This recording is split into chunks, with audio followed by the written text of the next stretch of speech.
Well, I'm not sure if she's a third-degree or a fourth-degree Brazilian Jiu-Jitsu black belt. All I know is that you are in imminent danger every time she closes the distance. Oh, the belt color hasn't changed, John, but they are just adding stripe after stripe after stripe. She's got so many stripes on her Brazilian Jiu-Jitsu black belt that it's unbelievable. And because of that ability to do Jiu-Jitsu at such a high level, it's almost like you're going into biology class whenever you go on the ground with her. Because as you're thinking, if I do step 1 to get to step 2, she's already on step 5. Right. She's working on the finish before you even understand that you're in danger. The quick strike ability in the jiu-jitsu is something not many people possess. I cheated to pass my biology final in college. I wish there was a way to cheat in jiu-jitsu, but she doesn't need to. Big spot for her here tonight.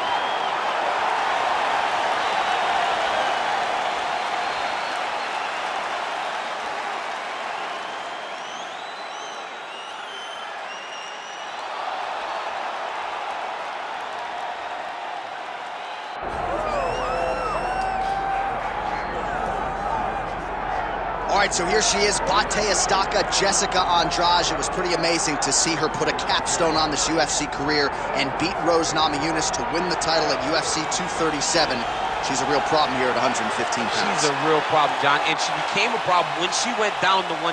You saw immediately that the power and the cardio and the pressure and the ability to hurt people in a division where most fighters aren't knocking them out with one punch was possessed by Jessica Andrade.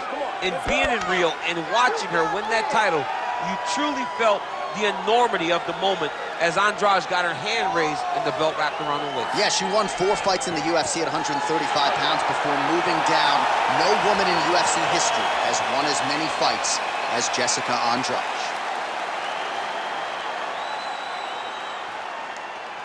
Our tail of the tape for this, our main event of the evening.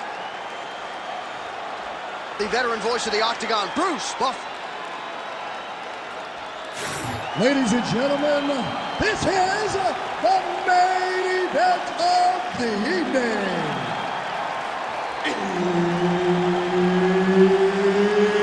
It's time! 5 rounds in the UFC flyweight division. Introducing first, fighting out of the blue corner, Vivian Vivi Araujo. And now introducing her opponent, fighting out of the red corner, presenting the former UFC strawweight champion, Jessica Estaca Andrade. Herb Dean, our referee for this one. Ready. All right, so as we get this stand-up-only fight underway, just a quick reminder on the rule set. No grappling or wrestling of any type, and fighters also cannot follow up with ground strikes on the canvas. So if you knock your opponent down, you cannot follow up with strikes. Very important to point that out here at the beginning of round 1. Oh, beautiful jab by her there. You know, we referenced her reach advantage on the tail of the tape, and certainly made good use of it there. Oh, she landed a big knee to the body. Man, these women are delivering for fight fans around the world. What a start to this fight. How could you possibly be seated when you are watching this level of activity from these two women at the beginning of the fight?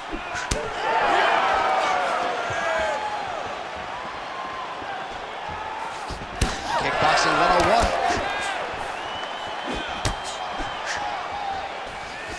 101. Lead kick landed there by Andrade.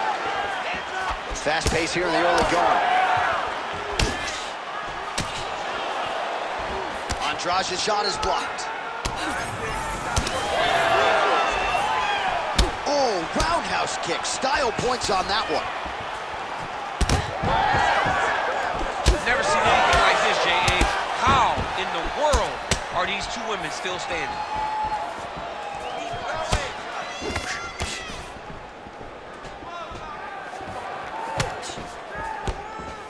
Well, she said in these situations she had to protect her head, and defensively she has done an outstanding job of that. She could not do it any better up to this point. To the body, and it lands.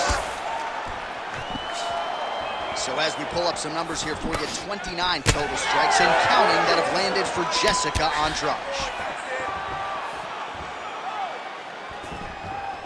She's got a really good left hand.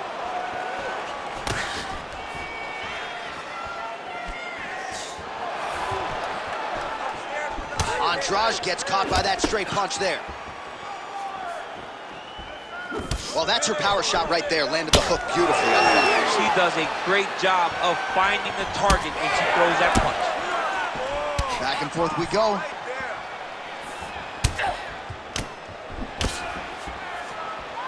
Well, that left hand has been there for her tonight. Not on that attempt. And now that jab starting to get established.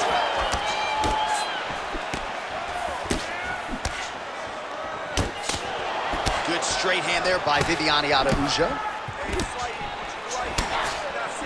Nice. Well, she continues to land to the body, attacking those organs, right? Not a lot of protection there, and you're seeing some visible damage now on the other side. Visible damage. She's done a tremendous job understanding and recognizing where the weakness was, and she has exploited that, and she's going to continue as she tries to get her hand raised. All right, so a pretty good series of kicks by her there as she continues to really land at will tonight. I mean, there is no tell to when she is going to throw that kick, and before her opponent can react, the leg is already back, loaded up again. Beautiful kick there. Oh, and there's another combination. She's turning this into a sparring session. Just high volume, and her opponent's got to make some adjustments. Opponent has to make adjustments, but she has to interrupt those combos. When she gets going into her combination, opponent needs to interrupt that. When she is this free-flowing, it is very difficult to deal with. Andrade, oh! She's got to start looking to finish here. Oh, strong series of kicks by her there. It's almost like she throws her feet as if they're two more hands. I mean, that is crazy. Use every weapon available, and she is using her kicks as her main weapon. Overhand lands flush. Oh, that was beautiful. Another big right hand that turned her sideways.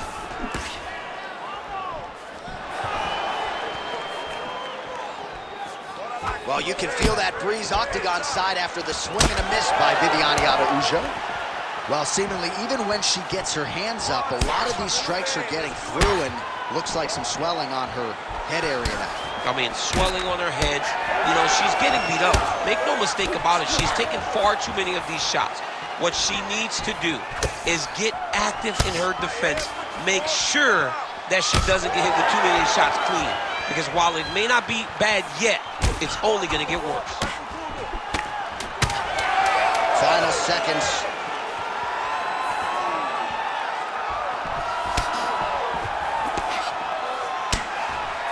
Round two straight ahead. All right, that's the end of the round, and the fighter has a cut on her nose. So that is something that certainly bears watching moving forward. Cut man racing in there. He'll try to seal that cut. She doesn't seem too bothered by it, but certainly something we'll keep an eye on here moving forward. Well, she is unrecognizable with all of that swelling. Let's see if we can isolate exactly what caused it. What happened to her face, John? She's not the same person that we saw walk into the octagon. She has not been good defensive. She's got to change something. Maybe a takedown. She's got to limit the punches landing to stop all this swelling. You ready to fight? You ready? Second round underway. All right, here we go with our next round. Two of the best women in this division. We'll see who takes the upper hand. You got to make a decision when you get up off of your stool going into the next round that this is my fight and I am not going to run. Huge shot by her right off the top. World of trouble now. Her opponent in a world of trouble. She landed that punch in the exact spot that she needed to. Well, we could be looking at an epic comeback here. She rocked her significantly, but wasn't able to finish. She is such a diverse striker that big strike landed, and it looks like she's going to finish this fight.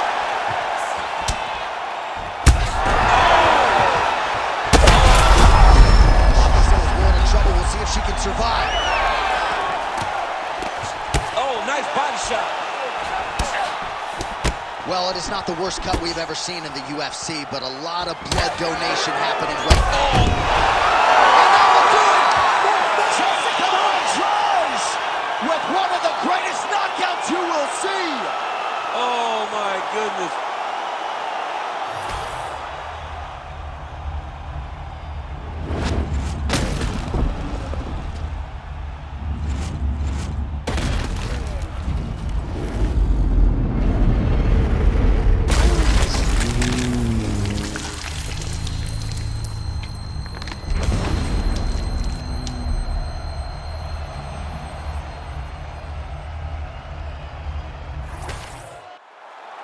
Let's go to Bruce Buffer inside the octagon with the official decision. Ladies and gentlemen, referee Herb Dean has called a stop to this contest at 1 minute, 3 seconds of round number 2. Declaring the winner by knockout, Jessica Andrade. Well, there she is, and you can be sure there's going to be a long line at the after party tonight after what she was able to accomplish tonight. I mean, she will be as popular tonight as she's ever been because no one forgets a knockout like this. It'll be on TV. It'll be on the news. It'll be available everywhere she turns for the next few weeks, and this is a massive moment for her.